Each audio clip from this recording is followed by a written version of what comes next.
Նախորդին օրվա թեմայի թողարկմանն իմ անդրադարձը վերաբերում էր Հայաստանի վարչապետ Նիկոլ Փաշինյանի Աստանա կատարած պաշտոնական այցին և այն աշխարհաքաղաքական իրողություններին, որ նախորդում էին այդ այցելությանը։ Ըստ այդմ եզրակացրել էի, որ Աստանա կատարած այս այցը թերևս նշանակալի տարբերություն կունենա նախորդներից և արժանի է ավելի մեծ ուշադրության։ Այսօր մի փոքր շարունակեմ թեման, առավել ևս, որ այն կարծես թե ունեցել է իմ նախորդ դիտարկումները հաստատող զարգացում։ Նիկոլ Փաշինյանն Աստանայում հայտարարել է, որ Ղազախստան այցի առանցքային արդյունքը հայ-ղազախական հարաբերության ռազմավարական գործընկերության մակարդակն է։ Տարածաշրջանում տեղի ունեցող զարգացումները նոր հնարավորություններ են բացում տնտեսական հարաբերությունների խորացման համար։ Միջկառավարական հանձնաժողովի գործընկերներն այսօր կարևոր և նոր օրակարգ են ստանում։ Համոզված եմ, այդ օրակարգի շուրջ ակտիվ աշխատանք կկատարվի, հայտարարել է Նիկոլ Փաշինյանը Ղազախստանի նախագահի հետ այսօր կայացած հանդիպմանը։ Ինչ է նշանակում հայ-ղազախական ռազմավարական գործընկերություն։ Առավել ևս, որ Հայաստանն ու Ղազախստանը երկու ինտեգրացիոն էական միավորների անդամ են, ՀԱՊԿ և ԵԱՏՄ, և ըստ էության այդ ինտեգրացիոն միավորները կարծես թե լիարժեք ընձեռում են առավելագույնս սերտ գործակցության հնարավորություն։ Եվ հետևաբար հարց է առաջանում, թե ինչով է ստեղծվել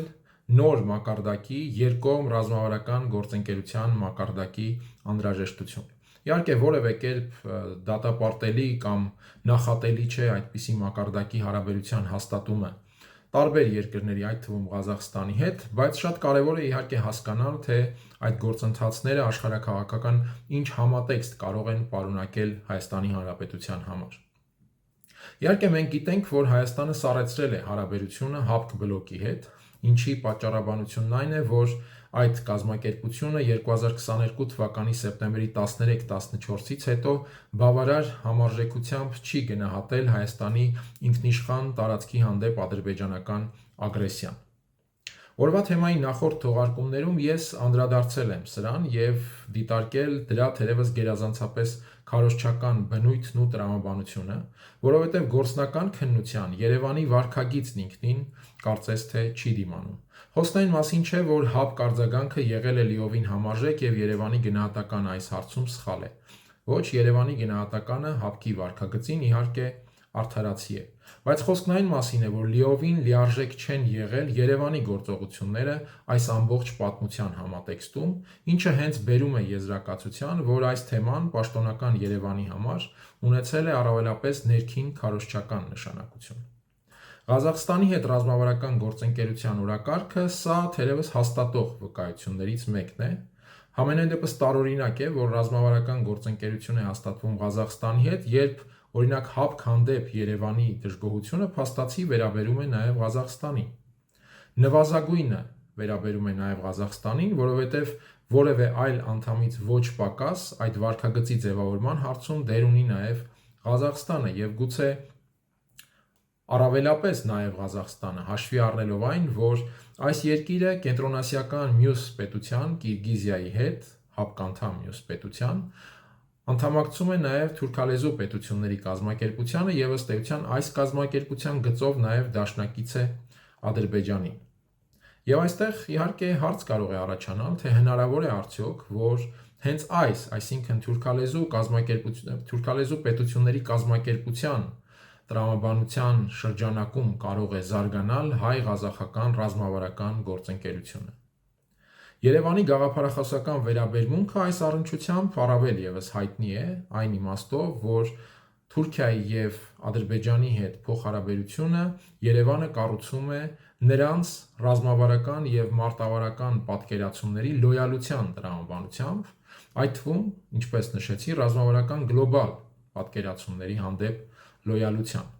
Իսկ այդ հարցում թուրքական աշխարհի պրոյեկտը իհարկե առանցքայիններից մեկն է Թուրքիայի համար, որպես թուրքական պետության աշխարհաքաղաքական դերի ձևավորման միջոց և նպատակ։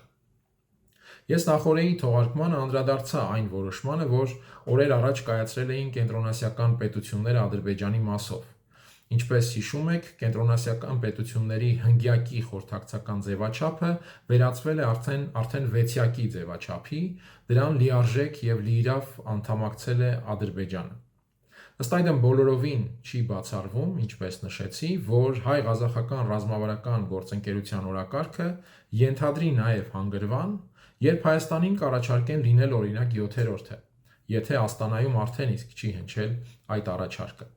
Համենայն դեպս, ինչպես նշել եմ նախօրեին, Կենտրոնական Ասիայի և Կովկասի ռեգիոնի վերաձևումը ակնառու է, բայց իհարկե բաց է հարցը, թե աշխարհաքաղաքական այդ վերաձևումը որ աշխարհաքաղաքական կենտրոնի հագով կարվող կոստյում է այս իմաստով, կամ ով է դերձակը։ Եվ այստեղ թերևս ավելորդ չէ նկատել, որ թուրքական աշխարհի նախագիծը ոչ միայն ռազմավարական միջոց և նպատակ է Թուրքիայի աշխարհաքաղաքական դերի և հեռանկարների տեսանկյունից, այլ նաև ավելի մեծ խաղի և գլոբալ դիմակայության գործիքակազմի տարր է Եվրատլանտյան բևեռում որոշ խաղացողների համար։ Դեպի Կենտրոնական Ասիա, դեպի Ռուսաստանի և Չինաստանի զսպման համար կարևոր գոտի։ Այն, որ ինչ-որ բան Նիկոլ Փաշինյանին Ղազախստանում առաջարկվել է, սա անկասկած է և հաստատում է հենց նրա խոսքը, որում նա նշում է. «Կարևոր և նոր օրակարգ է ստացվել միջկառավարական հանձնաժողովների աշխատանքի համար»։ Օրակարգը ֆորմալ ձևակերպումների մակարդակում իհարկե կպարունակի թերևս տնտեսական բովանդակություն, որի ներքո սակայն աշխարհաքաղաքական խորքային բաղադրությունը լինելու է անխուսափելի։ Եվ այդ օրակարգի կամ ակնկալիքների համատեքստում պաշտոնական այս այցի ընթացքում Նիկոլ Փաշինյանի ստացած ոսկե արծիվ Ղազախստանի բարձրագույն պետական պարգևը կարող է դիտվել նույնիսկ որպես յուրօրինակ ավանս։ Իդեպ հետաքրքիր է, որ Հայաստանի վարչապետը փաստացի քրիստոնյա պետության առաջին ղեկավարն է, որը արժանանում է Ղազախստանի պետական բարձրագույն պարգևին։ Մինչ այդ այս պարգևը շնորհվել է մի քանի այլ երկրի ղեկավարների և այս ցանկում են Ադրբեջանի նախագահ Իլհամ Ալիևը, Ուզբեկստանի նախագահ Միրզիոևը, Չինաստանի նախագահ Սի Ցզինպինը, Կատարի էմիրը, Տաջիկստանի նախագահ Ռահմոնը